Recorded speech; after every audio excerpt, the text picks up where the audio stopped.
All right, you little buckaroos. You little buckos. It's time to buckle those seatbelts.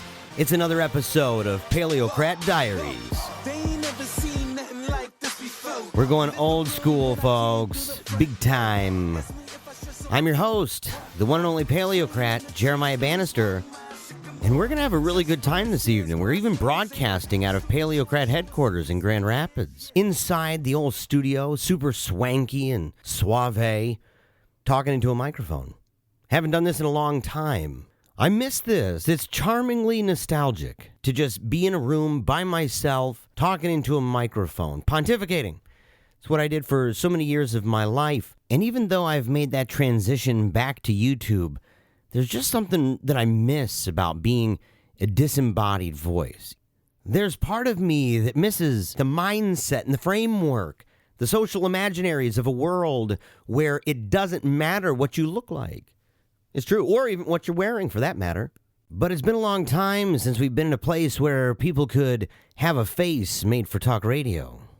I mean, that's the nature of radio when I got involved in the business. You could have been a baby born high atop the ugly tree, hitting every single branch and twig on the way down to the ground, and it just simply didn't matter. I knew tons of people like that, people with amazing voices, men and women, and you would listen to them on the radio and you'd think, man, I bet that guy is like super chisel-jawed, or, oh man, that lady sounds so hot. Not really. Not really at all. But we don't live in that day and age anymore. That's like a very long time ago. Dinosaur stuff at this point. We live in the day and age of social media. And everybody wants to know what you look like. They go looking for you on Facebook or Instagram or YouTube. And a lot of radio stations are putting out billboards. You'll see them lined up along the highway. You know, these are the people that you're listening to. Who cares, really? At the end of the day, you could be that 400-pound lady, chain smoking with curlers in her hair. It shouldn't really matter. Your voice is super sexy on the radio. That's what matters, woman. But you know what? We just simply don't live in that day and age anymore. Fortunately, I wasn't born high atop that ugly tree. And so when media made that transition and social expectations required that you also not just have a voice, but also have a video or some kind of portfolio involving pictures, I ended up doing fine. I'm doing okay. But even so, it's kind of nice. This is a cool deal to be able to say, I'm just going to leave the camera off. I'm not going to turn on the old studio lights. Not going to do that. Not going to set up, do the white balancing and all of this. And instead, I'm just going to turn off all the lights, dim everything down except for my smartphone bulb that I have. It boasts of like 1 million different colors. Your eye can't see that many colors, but it's still, you still see the blues and the reds and the greens and the yellows. And right now, I've got that bugger set to a real pretty pink. So it's kind of a nice ambiance here in this room. But I was going through the material trying to figure out, what I want to talk about. And I'm going through the news and trying to funnel through stories that I think are good or stories that I think are bad.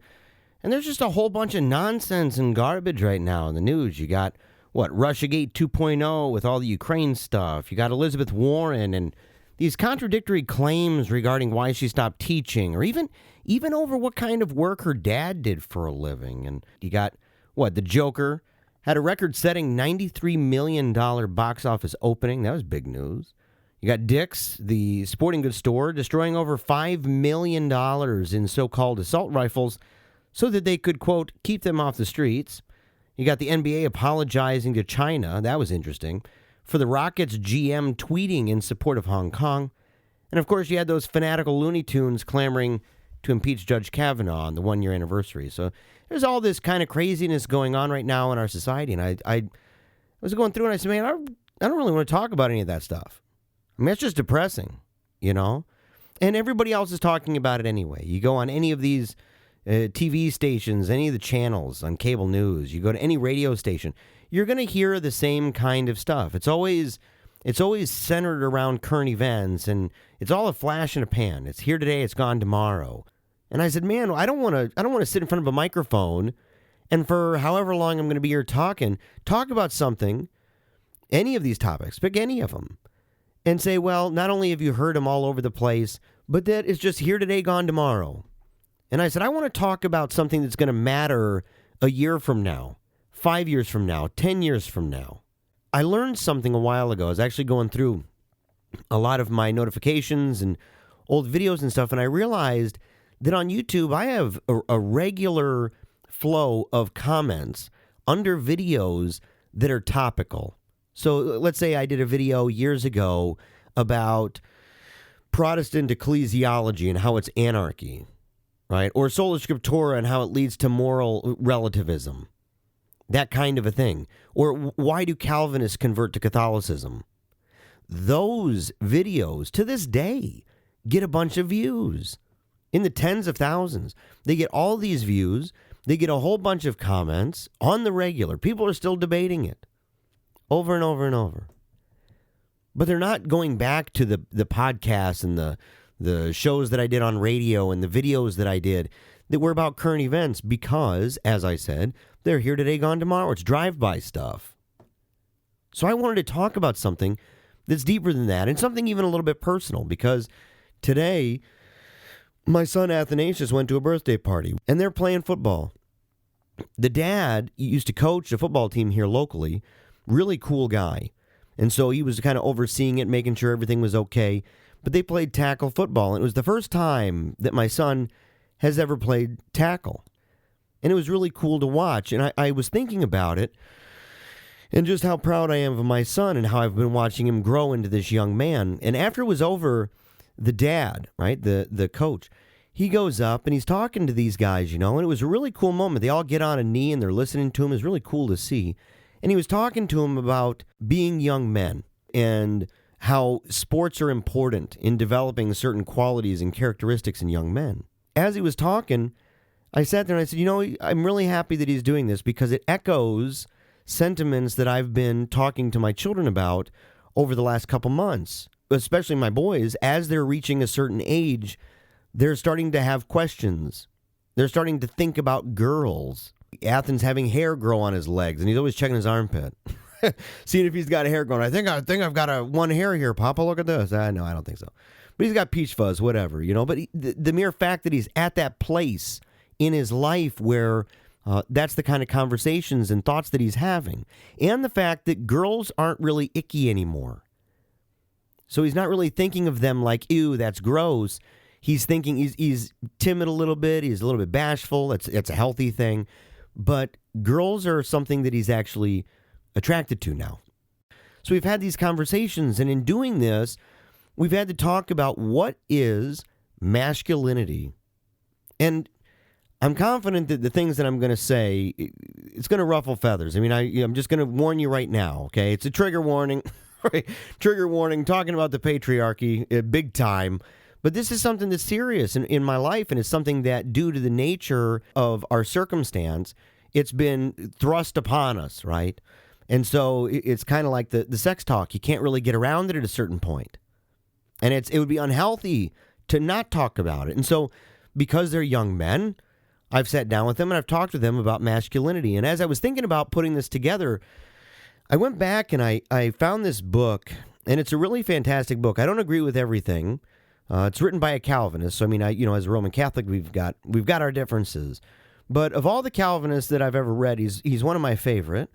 And he's been an influence on my life in many different ways, going back even to my days as a Christian Reconstructionist. His name is Douglas Wilson. He's a controversial figure, evidenced by a documentary detailing his debate series with Christopher Hitchens. It's fantastic. It's called Collision, as well as a documentary entitled The Free Speech Apocalypse, which, according to its description at Amazon, exposes the strategies of the anti-God, anti-traditional, hyper-liberal elite and offers perspective on the cultural decay that has accelerated across the country over the 3 years since Wilson's visit to Indiana University. It's a wild ride. I watched it probably within the last year, and it's a shocking thing. and to know that he was on the forefront of all of this, all the craziness that goes on college campuses when people come in with dissenting opinions. But he's also a pastor and a theologian. According to Wikipedia, He's the pastor of Christ Church, as well as a founder and senior fellow in theology at New St. Andrews College. He's the founder and editor of Credenda Agenda magazine and founder of Greyfriars Hall, a 3-year ministerial training program. He also serves on the governing boards of New St. Andrews, Logos School, it's a Christian private school, and the Association of Classical and Christian Schools. He also happens to be the author of a book entitled Reformed is Not Enough. And all my Calvinist friends back in the day warned me that him and the federal vision and all of this kind of Reformed is not enough thinking, that was this golden brick road to Rome. I totally didn't believe him, and, well, now I'm a Roman Catholic. But I went back and I got this book, and I thought, this would be an ideal thing. And so I thought, as my thoughts have been impacted by this book, right, especially pertaining to masculinity, topics that I'll talk about at later episodes to do with sports and fighting, even manners, but masculinity, that's how he starts out in the book, talking about masculinity. And he says this, he says, as much as it may distress us, our boys are future men. And that's the title of the book, Future Men. And it's true. We look at our kids and we look at our boys and we watch them grow. And there comes a time where we look at them and we say, you know what? This isn't just my son. This is a future man. He's going to mature. And he's going to have a lot of questions. There's going to be a lot of testosterone, too. A lot of chemicals flying around that are going to cause their own host of problems. But Wilson's right. He says this, the faith exhibited by wise parents of boys is the faith of a farmer, or a sculptor, or anyone else engaged in the work of shaping unfolding possibilities. It's so true. I couldn't have even foreseen how my sons would develop. And if I was to go back and think of when Ambrose was 2 or 3 years old, would I have anticipated that he would be into soccer? No, I wouldn't have imagined that in a million years. I mean, I grew up in a household where soccer was a communist sport, good for socialists and Europeans in South America, but not for America, right? But he loved soccer. I wouldn't have imagined that my son Athanasius would be into Taekwondo, or that either of them were reluctant to play basketball. I wouldn't have imagined that. I would have said, well, I played basketball, so of course they're going to like the game. And I wouldn't have known the temperament. Could I have predicted that? When they were born and I'm holding them and I'm bouncing them on my knee, would I have been able to predict the temperament? Or is it one of those unfolding things that it's like a flower and you begin to see as it blossoms, you begin to see the different textures and colors? But Wilson says it's not a faith raising kids like this. It's not a faith of someone waiting around for lightning to strike. It's the faith of someone who looks at the present and sees what it will become. And he gives a few examples, and I think that they're awfully instructive. He has one, he talks about a boy breaking a chair because he was jumping on it from a bunk bed. He says, unbelief sees the cost of replacing the chair, whereas faith sees aggressiveness and courage, both of which obviously need to be directed and disciplined. And it's true. It's the way of looking at it, and it would be so easy, and I as a parent have done this a lot, where I see my kids will do something, and rather than seeing the potential in there and what is this action, what is it revealing about my son, about his qualities, what is it revealing about his characteristics that are good, right? They're looking ahead, and instead looking and saying, well, I gotta fix this now, or well, you shouldn't have done that, and trying to explain why you shouldn't have gotten in that situation in the first place. Another example Wilson gives, he says, suppose a boy gets into a fight protecting his sister. Unbelief sees the lack of wisdom that created a situation that could have been easily avoided. Faith, on the other hand, sees an immature masculinity that is starting to assume the burden of manhood. And he's right. The issue of fighting provides a good example of how necessary these distinctions are. Because, as any parent with boys can tell you, there's going to be fights. That's part of the game. It's part of the beast. And while on the one hand, we don't want to encourage that, on the other hand, you don't want them to be cowards. Because, truth is, there are times where it's necessary to stand up for what you believe in. And Wilson's right to say that it follows then that there will be times when boys have to learn to fight. that they have to learn how to fight, when to walk away, how to turn the other cheek, and when to put up their dukes. Because if boys don't learn, men won't know, and boys will not learn unless their fathers teach. That's a powerful thing to say. If boys don't learn, men won't know. We talk about this when we talk about cleaning up their bedrooms. This is something that, and even cooking. Because a lot of people, they won't learn these skills. They won't be trained in it. And I'm not the best person to do this. Anyone who's been to my house knows, I'm not the cleanest guy in the world. And, the maid's not doing her work. We're not paying her enough. But so sometimes our house is a mess. So I may not be the best example of this, but I know the mechanics of it. And I know what I ought to be doing. And so I know as I ought to do, I know that's as I ought to teach. And so I'll talk to them and break it down with them. And that way, it's not just simply organizing a mess, but talking about when do you let go of something? What do you keep? What do you throw away? And why? How often should you do it? In college, and I've thought about this, in Bible college, it was pretty strict. Christ for the Nations Bible College in Dallas. There's very strict rules there. You even had swipe cards. You had to swipe in and swipe out. You couldn't defraud the time clock. And they're trying to instill certain core values and behaviors. But one of those was that every Thursday, if I remember right, every Thursday, we had to clean up our rooms, and the RA would come in, and I was an RA for a while, so I would go into different rooms, and we had a checklist. We had to go through and even check the dust right above the door. You would see if their sheets were folded in properly. There was a proper way to do your bed so you're not just letting stuff drape out. And guys wouldn't clean up all the time. A lot of them would wait until Thursday and then raid it real quick and try to get it done before the RA shows up.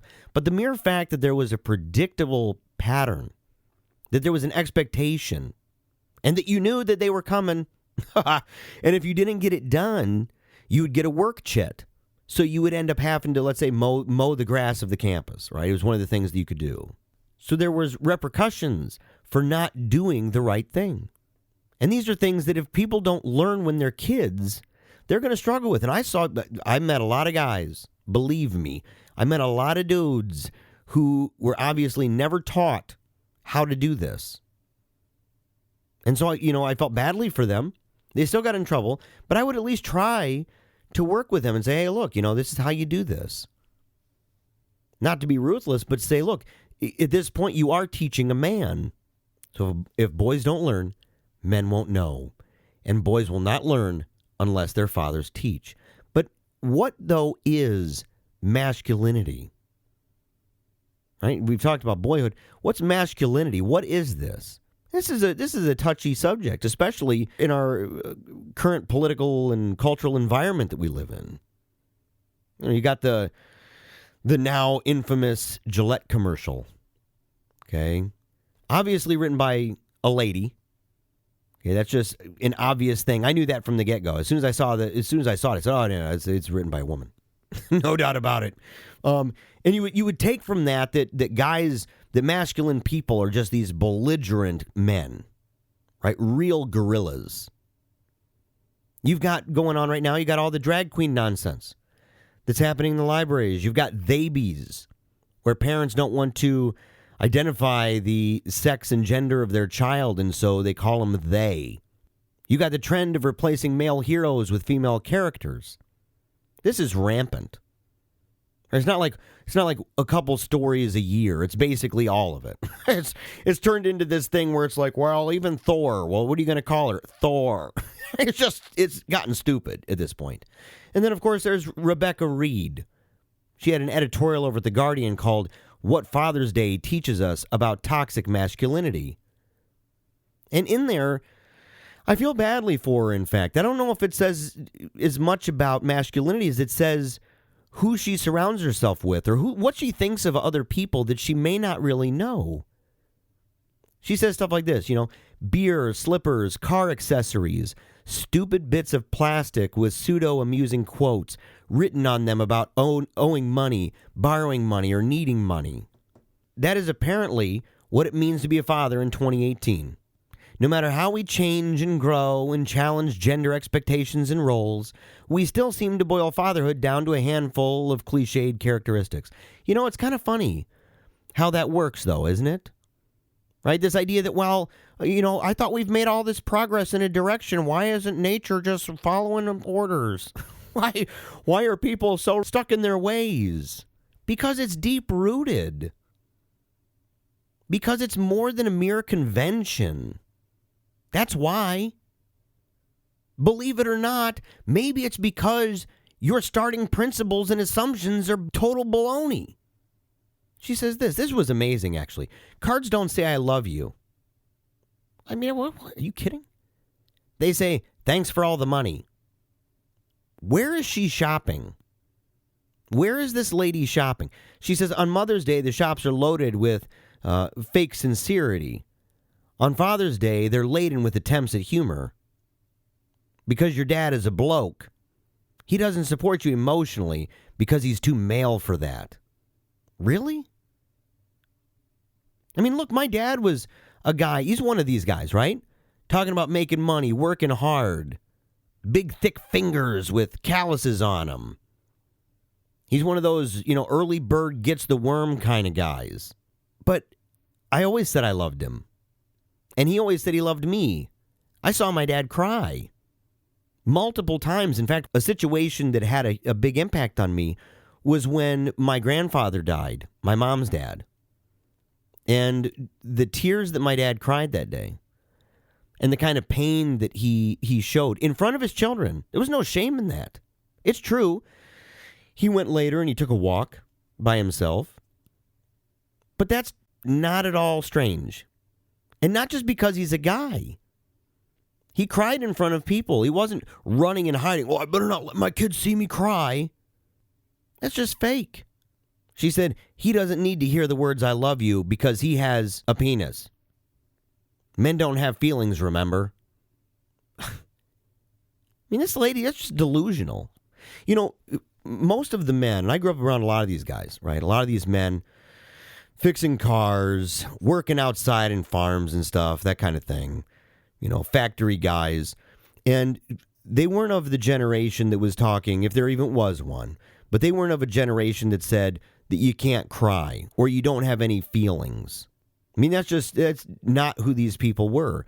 They did, however, teach that certain feelings and certain emotions are appropriate to certain situations. That's the wisdom of Little Lord Lundy from Cautionary Tales by Hilary Belloc. She should read it, right? She should read it. Go read Little Lord Lundy. And in that right there, Little Lord Lundy is a great example of an effeminate man who, on the one hand, has feelings, which is totally appropriate, but at the wrong time and for the wrong reasons. To her credit, Rebecca Reed does say that a lot of these cards that she's talking about are stereotypical, and she doesn't shy away from the fact that men are experiencing a serious mental health crisis in our society. But that's about as far as it goes. And in fact, The Guardian, they had an infographic about toxic masculinity, and it reads this: toxic masculinity does not mean that being a male is bad. It's an expression used to explain how traditional stereotypes of masculinity are harmful towards men.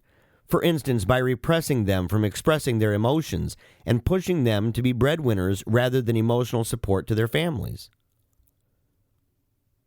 Most of the time, it's both. A traditional stereotype is both of them.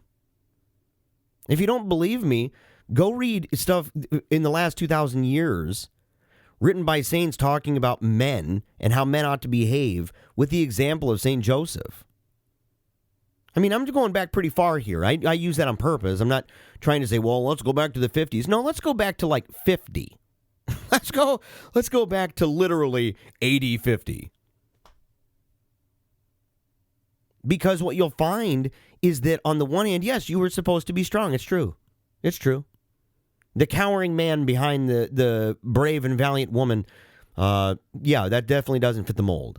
But yet, on the other hand, a belligerent man that on the one hand genuinely has a good reason to cry, but is sitting there biting his lip really hard and grinding his teeth trying to make sure that no tears come out. That's just absurd. It's unreal. But here's what's missing, though. In her whole article, there was nowhere in there that said, this right here is what masculinity is. It talked about stereotypes, figments of their imagination, most of it.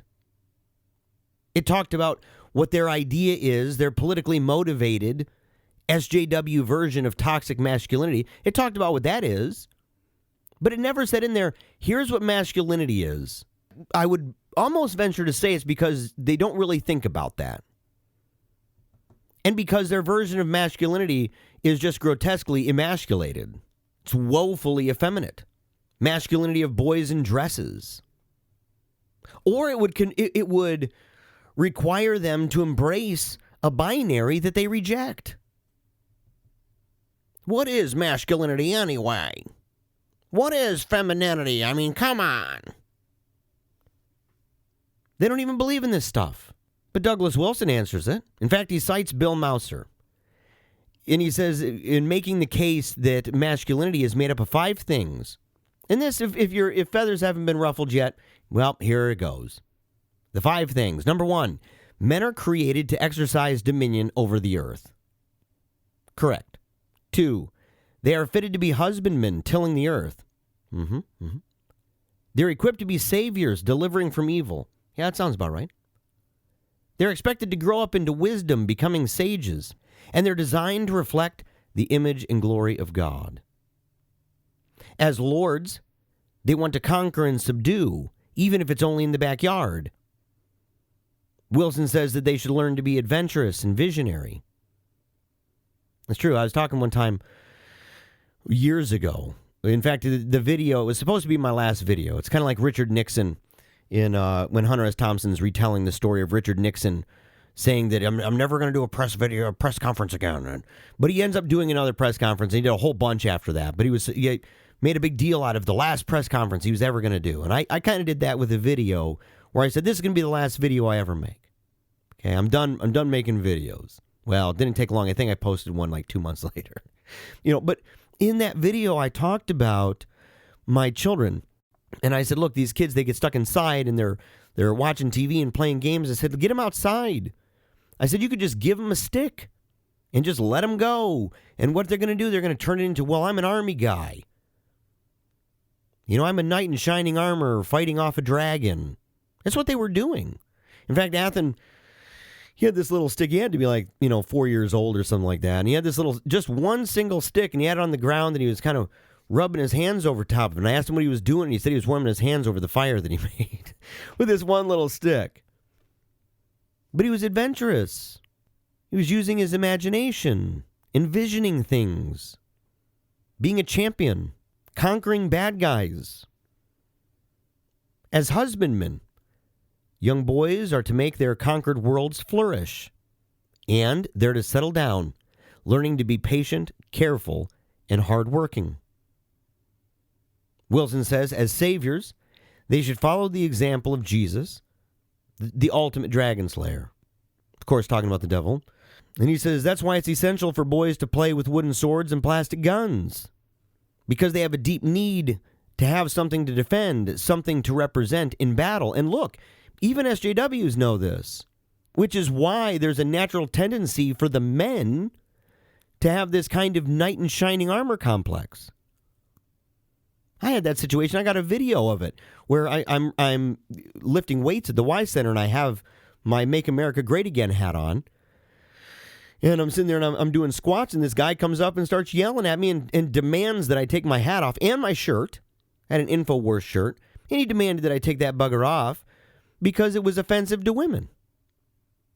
And I asked him, I said, well, did you get commissioned or something? Is there like women that have told you to come up and talk to me? Well, no. I'm just speaking on their behalf. You got a local guy here, a bigwig, used to own the station that I worked for. His name's Bob Goodrich. He ran for office. He was actually one of these guys who wanted to make a third party called Gender Party, and it had a lioness on it and stuff, and he's the leader of this thing. He would be the boss of the gender party, which the whole platform was based on the voting block, the number one voting block that progressives would need to focus on, and there's truth to this, that it would be single women. And there was a video of him. In fact, the only video I saw, the only promo for his campaign when he ran against Justin Amash, Representative Amash, when he ran against him in this area, I never saw any videos promoting it until finally, I think 2 days before the election, I'm on YouTube and I see one. And there was this iconic scene in here that really shows how this plays itself out through men, even the SJW types, where he's sitting there and he's talking about how all of this stuff focused on women and women issues and all this. And he's standing up and there's these two young ladies, probably in their mid-20s, maybe a little bit younger, college-age girls, and they're sitting on a bench looking up at him doe-eyed as he's looking and pointing at them, wagging his finger. He couldn't help it. Couldn't help it. He's pulling the inverse of Joyce Meyer, who, when asked, well, why are you taking on the role of a pastor? And this actually is a real thing. It was a professor of mine. He was an evangelist and everything, and he was at Christ for the Nations down in Dallas, and they had Joyce Meyer come. And at the time, he was really fond of her, and he thought that she was doing great things. And so he went up to her, and he asked her, and he said, look, what do you say to all those curmudgeons, those old traditional types that talk about how a woman shouldn't be, teaching over a man and stuff like that? And she said, well, that's only in like a couple Bible verses, isn't it? It blew his mind. It's the same kind of crowd that will say, well, if men were doing it, then I wouldn't need to do it. Well, that's kind of what Mr. Goodrich was doing. He was kind of doing that for the ladies. Well, if ladies were standing up for themselves, then it wouldn't require me, a very wealthy 80-some-odd-year-old man, doing it. That's just, give me a break. But they know it.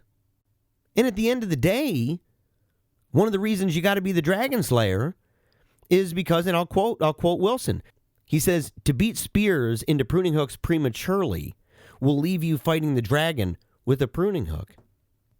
It's true. The kids, these boys, if they were to look down the corridors of time, that all things go as planned and they live till the ripe old age, say 75, 80 years old, and if they're looking down from where they are right now, the vantage point of being 12, and looking down the corridors of time to see that end destination, how many dragons are there in the way that they're going to have to face off with?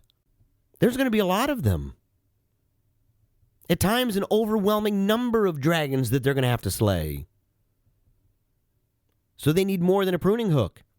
And it's one of the reasons why gender-neutral trends are so dangerous. These boys, they need to be strong, sacrificial, courageous, and good. As sages, they have to be taught the masculinity of study, of learning, of books, and intellectual discussion, even manners. And I'll do a separate episode sometime on manners, because we're actually dealing with this. We're talking a lot about manners. But I like that Wilson points out our bad habit of pitting one aspect of masculinity against another. And for example, he talks about boys who love the outdoors and how oftentimes they'll look down on boys who love to be on the computer or love coding. And he says, or even worse, who look down on poetry. And we emphasize that, in fact, not just in our home, but even at our school. Sacred Heart Academy. The kids have to learn poetry. They have to memorize long-form poetry, word for word, and then recite it in front of an audience of people, adults. I think that Athen, I don't know if it's this year or next year, that he'll be reading the Aeneid. He'll have read the Odyssey, the Aeneid, and the Iliad by the time he graduates. And I think they read Dante's Inferno. They may even read the entire Divine Comedy. He's already read Beowulf. So he's learning about the masculinity, in fact, of poetry. So as Wilson says, they need to be teachable, studious, and thoughtful. And lastly, the boys are glory bearers. And he cites 1 Corinthians 11:7. For a man ought not to cover his head, for as much as he is the image and glory of God. But the woman is the glory of the man. This will irritate egalitarians, But he goes on to cite principles of headship that are found in verse 3, where Paul said that the head of every man is Christ, while the head of every woman is man. And if that wasn't infuriating enough, he references Ephesians 5:23 and 24, which reads, "For the husband is the head of the wife, even as Christ is the head of the church, and he's the Savior of the body. Therefore, as the church is subject unto Christ, so let the wives be to their own husbands in everything." In other words, women were created to be led by strong men. I can hear the teeth grinding right now over this archaic patriarchalism. Wilson did too. He anticipated it. He anticipated the retort, "Are you saying that men are better than women?" Because he brilliantly cuts this off with a poem entitled Comparisons by G.K. Chesterton. And it's great. So hear it out. "If I set the sun beside the moon, and if I set the land beside the sea, and if I set the town beside the country, and if I set the man beside the woman, I suppose some fool would talk about one being better." It's so true. It's not that it's better. It's that it's different. Men and women are different. Boys are boys and girls are girls. Boys are not girls and girls are not boys. Men are not women and women are not men. Previously uncontroversial to say, but it's true. And he rightly points out that the point of discipline, in talking about all these things, you can see the amount of discipline that would be necessary in order to harness all of this in a young boy. And he says that the purpose of disciplining boys is to channel and direct their energy into an obedient response to the cultural mandate of taking dominion. And that every single one of their activities should relate to this. He talks about the kind of books they read and the music they listen to, the kinds of movies that they watch, the sort of household tasks that they're assigned, the sports and the games that they play. And one of the reasons for this is so that boys will be able to distinguish between that which should be mocked in themselves and that which should be honored in girls. And that's so important. That's so important to sit there and a lot of times boys will make fun of others or even say, "Oh, that's gross," when talking icky, yucky, when talking about certain things that may be genteel. And yet that is something, that's actually a quality and a trait that should be honored, not in them, but in girls. Wilson says that they should be taught to accept responsibility, to shun the habit of making excuses. And in fact, we're working on this in our home because we get this all the time. Parents do all the time, okay? Where they sit there and say, "Well, hey, you got to go clean your room. Did you get your homework done?" "No, because this and that and that." And they've always got an excuse of some kind. Or if you tell them to do it, "Oh, I guess." It's always exasperated. So we're going Von Trapp with this and saying, "Yes, sir. Yes, ma'am. No excuses." And you can't say it with exasperation in your voice. None of this, "Yes, sir." None of that. You stand up straight and you say it. And then you walk off. That's it. You deal with it the way you ought to deal with it. Because they're learning a strict kind of obedience. But like Wilson says, our goal is perfection, not perfectionism. And look, I've talked about the debilitating effects of perfectionism, even on my own life. I have a podcast. I should put it in the description. I have a podcast dealing with what perfectionism has done to me throughout my life. Because I had a warped view of things in my life that were good. The things in my life that were creating structure and order. That I had a warped view not only of where that power came from to do those things, but the reasons for why I had to do them in the first place. And it leads to a debilitating kind of perfectionism. And overall, what does this require of the family? It requires instruction. It requires discipline. It requires a sense of purpose and aim. Wilson used the term vocation, a calling.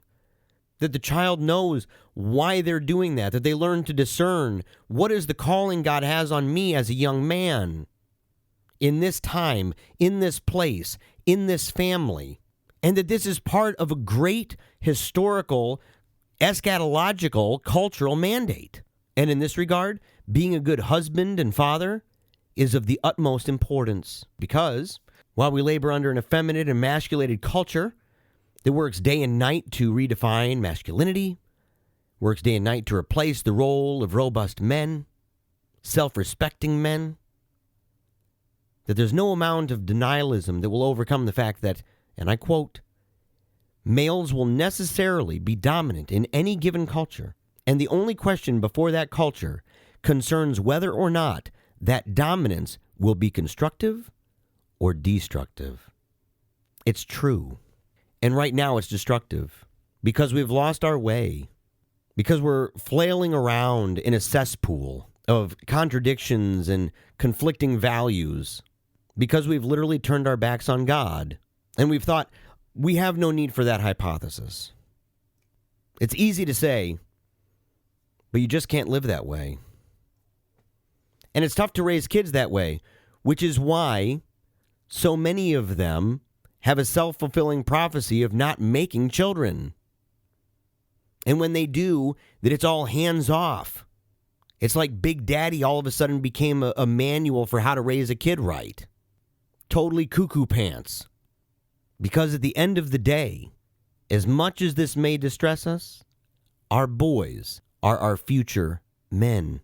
And more than that, those men are our future. Love this video?